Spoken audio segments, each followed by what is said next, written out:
नमस्कार। प्रांजल ज्ञान गंगा में आप सभी का स्वागत है।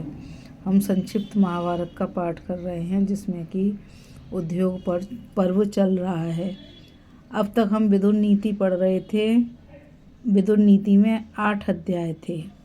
अब हम आगे की कथा में सनत सुजात ऋषि का आगमन, जो कि इसका पहला अध्याय है, उसको पढ़ेंगे। तो चलिए कथा शुरू करते हैं।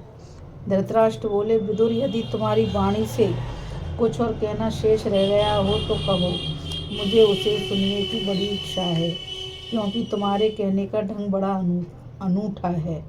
विदुर ने कहा, भरतवंशी धृतराष्ट्र, सनत सुजात नाम से विख्यात जो ब्रह्मा जी के पुत्र परम प्राचीन सनातन ऋषि हैं, उन्होंने एक बार कहा था, मृत्यु है ही नहीं।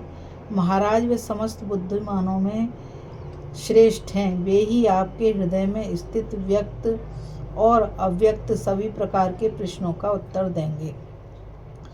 धृतराष्ट्र ने कहा, विदुर, क्या तुम उस तत्व को नहीं जानते जिसे अब पुनः सनातन ऋषि मुझे बतावेंगे? यदि तुम्हारी बुद्धि कुछ भी काम देती हो तो तुम ही मुझे उपदेश करो।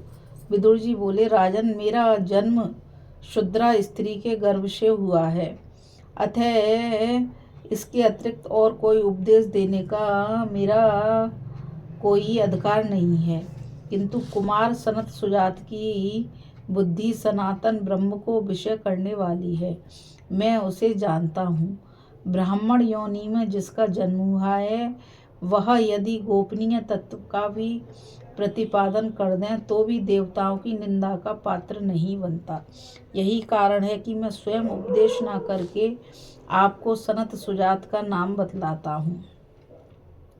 धृतराष्ट्र ने कहा, विदुर, उन परम प्राचीन सनातन ऋषि का मुझे पता बताओ। भला इसी देह से यहाँ ही उनका समागम कैसे हो सकता है?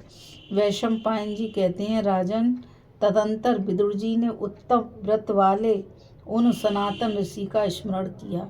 उन्होंने भी यह जानकर कि विदुर मेरा चिंतन कर रहे हैं, प्रत्यक्ष दर्शन दिए। धृतराष्ट्र ने भी शास्त्रोक्त विधि से पाद्य, अग्रह, मधुपर्क आदि अर्पण करके उनका स्वागत किया।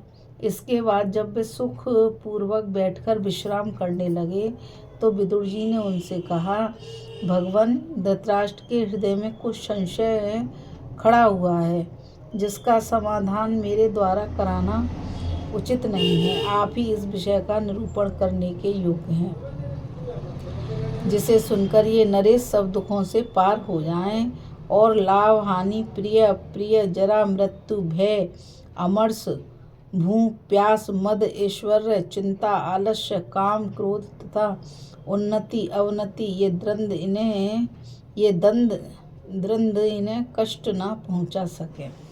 इस कथा में बस इतना ही।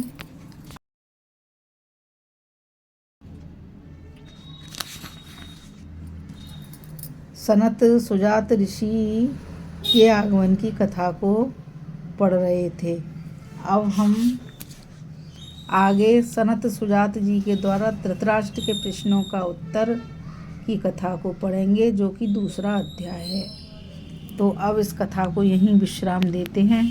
कल फिर मिलेंगे एक नई कथा के साथ। जब तक के लिए मुझे आज्ञा दीजिए।